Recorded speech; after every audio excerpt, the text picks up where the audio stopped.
The West Indies suffered a 1-0 series defeat to Pakistan after their fourth and final T20 international ended in a no result due to rain at Providence Stadium in Guyana today.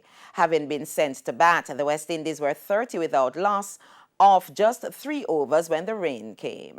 Andre Fletcher was on 17 and Chris Gayle 12 before no further play was possible. The rain-affected series saw the Windies go down by 7 runs in the only completed match of the series on Saturday. The sides will now turn their attention to a 2-match test series which bowls off next week, Thursday, in Jamaica.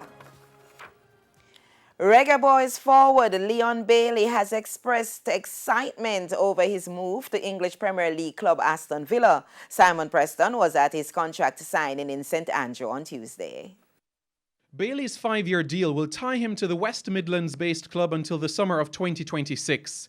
The 23-year-old reacted to his dream move of playing in the Premier League. I'm very excited about this new adventure. You know, as a Jamaican, we all dream to represent as a Jamaican in the Premier League. That's mostly what most Jamaicans watch. So I'm very excited to go there to, you know, give my 100% and continue waving the flag high.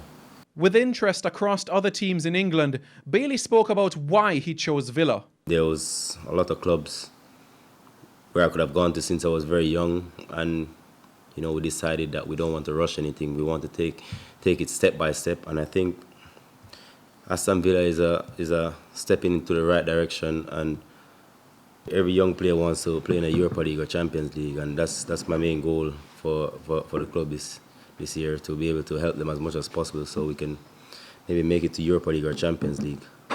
Bailey will be eligible for selection for Aston Villa's first game of the season